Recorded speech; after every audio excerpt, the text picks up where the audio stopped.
Is freedom of speech dead in Canada? Well, if you want to keep your job, it just might be.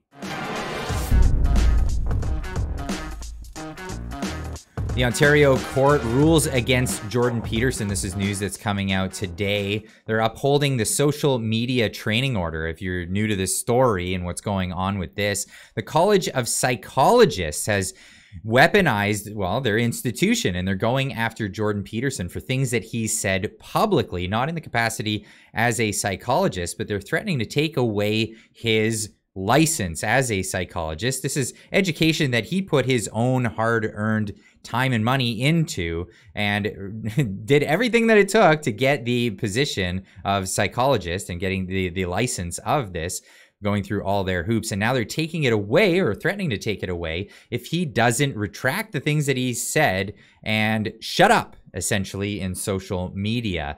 And there's no other way of putting this. They've weaponized the institution. And well, the big question is, when are they coming for you? What is it that you have? Do you have any credentials? Do you have an authority that works over you? Maybe an industry training authority, perhaps something like that. There's tradesmen out there, just like myself. We're all worried about this. It's not just doctors and lawyers and all of this stuff that they can go after. Other people out there are subject to licensing. Can they take these things away from us based on our political speech or just things that we say out there publicly as people on posts, whether it's Facebook, Twitter, or what have you? An Ontario court has ruled against controversial psychologist Jordan Peterson. Why is he controversial? Well, he's only controversial because people disagree with him. We are allowed, and last time I checked, to disagree with people.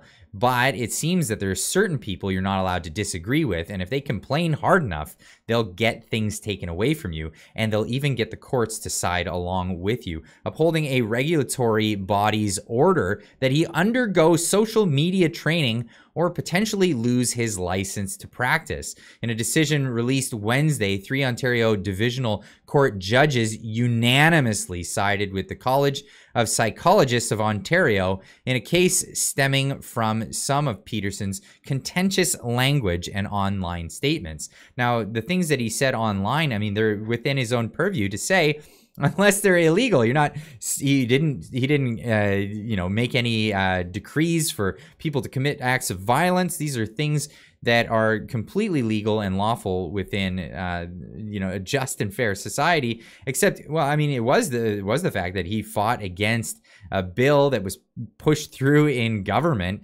and it was famous about this. He got most of his notoriety because he was fighting against compelled speech in Canada, and that was surrounding people being able to compel someone else to say certain pronouns about another person or be criminally prosecuted in this country. And of course, the bill went through and we're seeing the repercussions of this. Justice Paul Shabas wrote that the college's order that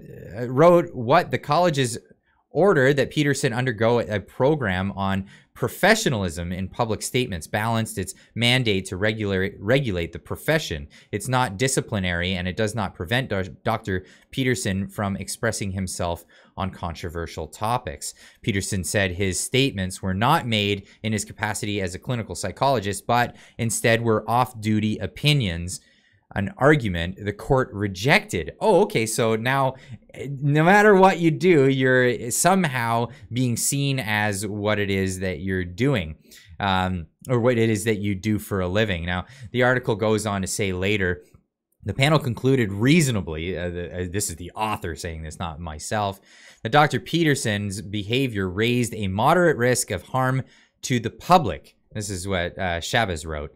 The prescribed coaching would focus on Peterson's unprofessional language and would not prevent him from expressing himself on issues he or his audience care about, the judge wrote. Well, is that your opinion? Perhaps that's your opinion, what other people care about. And other people care about free speech. And this is why Jordan Peterson has been going around the globe speaking to people about this, and largely this is contesting with the LGBT crowd, but it could go against anything. And this is the really big problem about this is who is the protected class today? Well, that could change. That could absolutely change. And this is why we shouldn't have compelled speech laws. We shouldn't have limits on free speech. We should be able to criticize whomever, because you never know who you may not be allowed to criticize. The Canadian Constitution Foundation also granted intervener status in the case, said it thought the decision could have a chilling effect on people in other regulated professions like doctors, lawyers, teachers, and accountants. And I'd say even further, go into the and it's the interprovincial Red Seal now. It's not just your province. They have purview over the whole country when it comes to tradesmen in Canada, and this is really it's scary. It's scary that they're waving this kind of power around.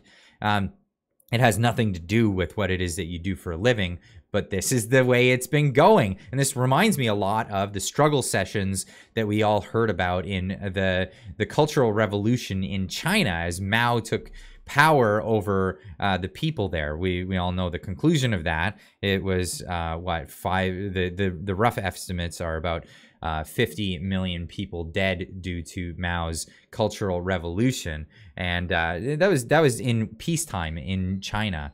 Actually, struggle sessions or denunciation rallies were violent public spectacles in Maoist China where people were accused of being class enemies, were publicly humiliated, accused, beaten, and tortured by people with whom they were close. And this was the purpose. This was the purpose, to get people who were close to them to commit these acts and devow themselves to the state and show their loyalty. Usually conducted in the workplace, classrooms, auditoriums, students were pitted against their teachers. Sound familiar? Yeah, it sounds absolutely familiar. Friends and spouses were pressured to betray one another. Does that sound familiar? This is all really sounding very reminiscent of our recent history in Canada. Children were manipulated into exposing their parents. Staging scripts and agitators were prearranged by the Maoists to incite crowd support. The aim was to instill a crusading spirit among the crowd to promote Maoist thought reform. Again, sound familiar? These rallies were the most popular in the mass campaigns immediately before and after the establishment of the People's Republic of China during the Cultural Revolution. Denunciation of prominent class enemies was often conducted in public squares, marked by large crowds of people who surrounded the kneeling victim, raised their fists, and shouted accusations of misdeeds. Hey, what if you said something bad on social media? These are the accusations of misdeeds that are going towards Jordan Peterson. Dan Knight took to Twitter to tell people about this. Good morning, folks. In a shocking turn of events out of Eastern Canada, maybe not so shocking given the Liberal tide sweeping the Ontarians' institutions, Ontario's court has just ruled against the renowned professor and free speech advocate Jordan Peterson. Yes, you heard that right. Dr. Peterson, an individual who has always advocated for intellectual freedom and has pushed against the stifling boundaries of political correctness, has been ordered to undergo, wait for it, social media training. And this is on his own dime, by the way. He's going to have to go through this social media training. And what's the worst part of this is he has to undergo this social media training until the point that they feel satisfied that he has been indoctrinated enough into this new re-education that he's going through. It's unbelievable how much gall they have to push this on anybody and still claim to be liberals. In the classical sense of liberal, this has nothing to do with that. So what is his big crime? Well, Peterson, well-respected member of the College of Psychologists in Ontario, dared to use his online platform to comment on various public issues, including giving his opinion on a plus-size model and actor Elliot Page, which used to be actress Ellen Page, I believe it was, and gave his opinion on the whole thing. These are cultural things. You should be able to voice your opinion on this. For this, the governing body received complaints and deemed that Peterson's public statements could possibly be professional misconduct. And can you believe that? This is where we are heading. Criticize or merely have a different perspective on mainstream liberal narratives, and you might be at risk of losing your professional license. I'll leave a link in the description down below where you can read this whole tweet. He goes into tremendous detail. Now, the CCF, that has the Canadian Constitution Fund, has voiced their opinion on this. We're disappointed in the results, which we think could have a chilling effect on people in other regulated professions like doctors, lawyers, and teachers and accountants. Again, they put it on a statement on their website as well. James Lindsay chiming in on this, re-education, because that's what this is. It's re-education. Can't you see it? Communism has come to Western nations, and it must be stopped. It must be stopped. Absolutely. Like, what are the things that Jordan Peterson has been saying that is so appalling that he needs to be silenced? Well, here's an excerpt of something that he said about tradespeople and why men at work. This is the thing that is necessary in society, but we're being torn down. What the hell are we going to do without men? You look around the city here, you see all these buildings go up. These men, they're doing impossible things. They're under the streets, working on the sewers. They're up on the power lines in the storms and the rain. They're keeping this impossible infrastructure functioning, this thing that works in a miraculous manner. They work themselves to death, and often literally. The gratitude for that is sorely lacking, especially among the people who should be most grateful. You see university professors, especially of the social justice bent, who are among the most protected and privileged people that the world has ever produced. They take everything they have for granted, failing to understand entirely that there's a massive infrastructure of unbelievably hardworking, solidly laboring, working class men breaking themselves in half on a regular basis, making sure that everything that always breaks works. What the hell are we going to do without men? What the hell are we going to do without men? And this is the thing. He takes on some of these big, giant myths in society. You know, the myth of the big gap between men and women in workplaces and their pay. These are myths. And what does he get? He gets called a misogynist. He gets all the names that you're called. Even coming out and being the voice for some of the distrodden men. And he isn't afraid to show his emotional side. He was on Piers Morgan, where Piers Morgan pushed back and talked about some movie director that said that they designed their evil character off of Jordan Peterson. I've got to wrap it up. I don't want to, but I have to. I want to ask you just quickly, the film director Olivia Wilde has a new movie out, which she says is based on you, this insane man, this pseudo-intellectual hero to the incel community.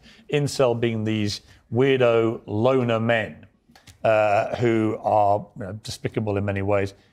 Is that you? Are you the intellectual hero to these people? Sure.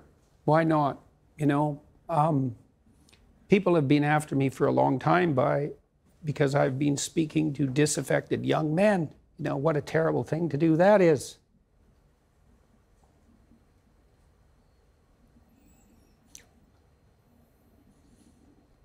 I thought the marginalized were supposed to have a voice. It's making you emotional. Talk about that. Well, God, you know,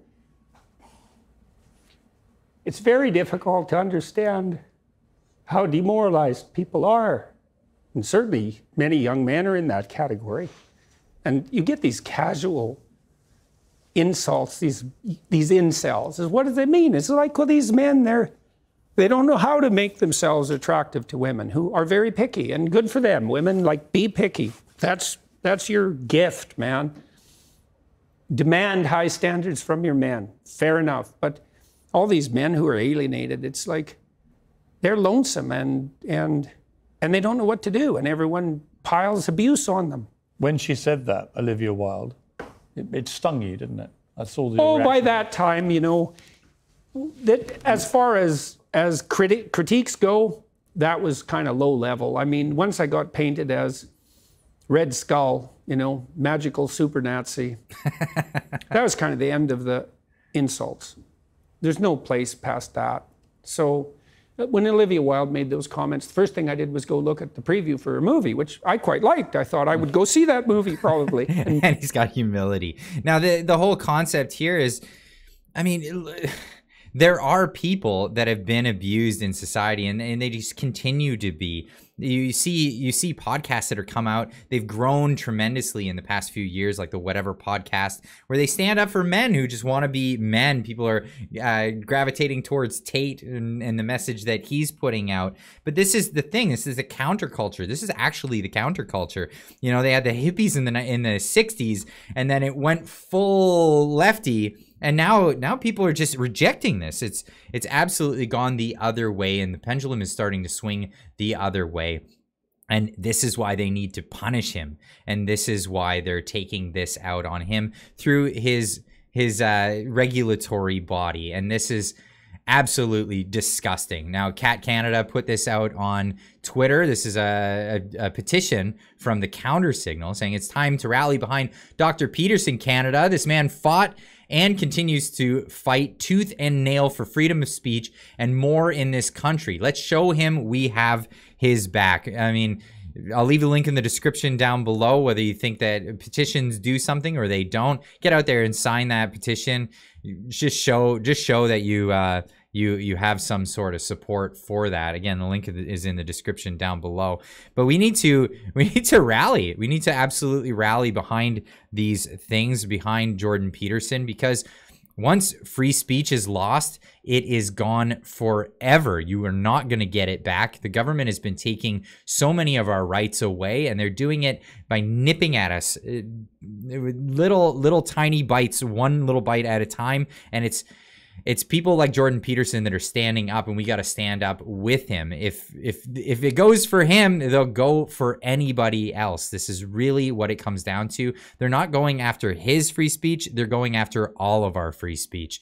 So I encourage people to stand up for this. But let me know what you think in the comment section down below. Let's continue this conversation down there. What do you think about this whole scenario about the colleges in Canada using their power to silence people and threaten their livelihoods? Obviously, Jordan Peterson has come up with his own way of making money these days. He doesn't rely on the fact that he's a psychologist, but there are many psychologists, and this is the immediate aftermath of this. Is every psychologist out there that had an opinion is going to be awfully quiet from now on. So let me know what you think in the comment section down below, and we'll see you in the next one. Keep on trucking.